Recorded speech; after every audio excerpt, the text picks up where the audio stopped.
What's up guys, Dwayne Richens. Today I'm going to talk to you about real estate investing and where to put your money. A lot of you are needing places to put your money so you don't have to pay taxes.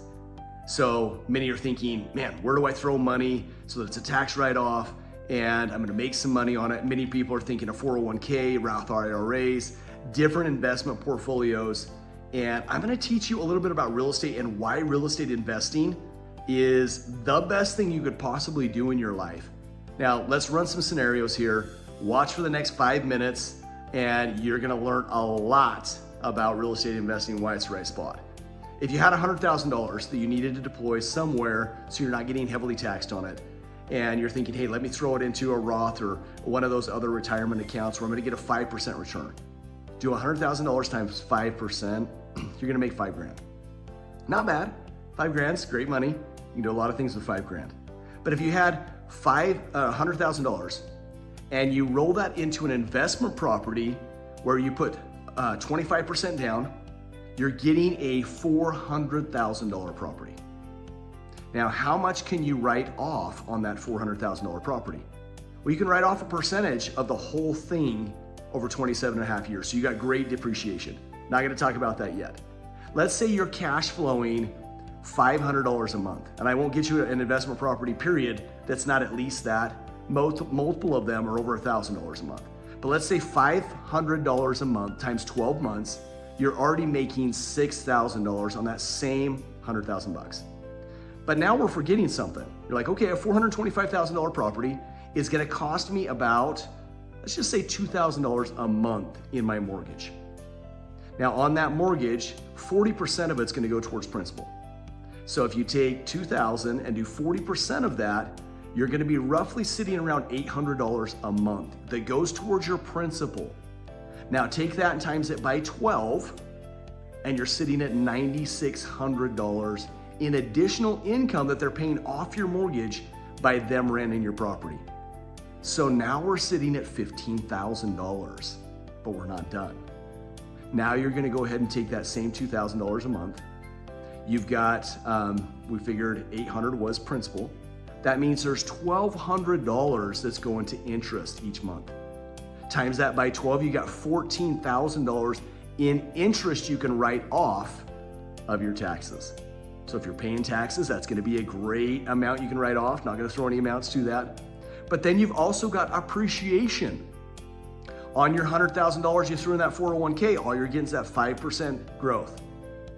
On that $400,000 property, if it goes up by 5%, which is a pretty conservative amount, seems how we've been about 12% for the last 5 years. But say 5% is all it goes up on $425,000, guess what guys?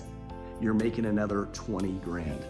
So you can go make $5,000 in the stock market, or you can go buy an investment property without counting the tax write-offs and all of that, taking appreciation at 20 grand, taking your principal buy down each month and another 96, there's $29,000. And then also your cash flow of $500 a month, which is the bare minimum, of another 6 grand. Guys, you're looking at $34,000 a month. So you can do the $5,000 in the 401k, or you can make $35,000 each year. That's a 7X, guys.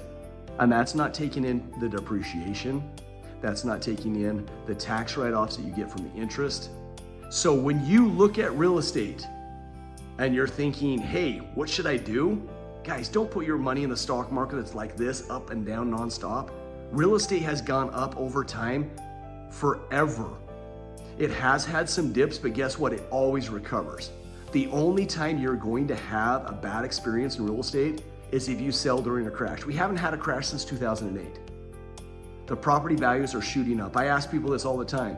If you could have bought in San Francisco Bay 20 years ago, would you have? And I can ask you that now. If you could buy in Utah 20 years ago, would you have? And how many homes would you have bought? Guys, the answer is always, it's gonna go up in value. So if you can acquire some properties and get into them immediately, you're gonna make some good money on this. I'm gonna tell you about 2 of them right now that one we just put under contract, the other one getting ready to write an offer on. I just put a 9-plex under contract that is $490,000, but the rents are $6,300 a month. We're talking $1,500 a month in cash flow, currently rented in a good situation. Guys, that's a phenomenal deal. I see these all the time. I've got a fourplex right now that's $489. Rents are $4,800 a month. You're still making, even with 15% down, you're still making over $1,000 a month. So if you're looking for deals to get into, to get away from some of that tax debt, to start making some equity and longevity and financial freedom, to create generational wealth for your kids, to keep these properties and have someone else pay your mortgage for the next 25 years, and then have them paid off and have all the cash flow, and then yet to be able to turn around and sell them, having gone up astronomically over the next 20 years. Guys, that's what you need to do to build a massive future for you and your family. Make sure you reach out to me today. I'd love to help you with your decisions, help walk you through the process, teach you about it, and help you make the best decision for you and your family.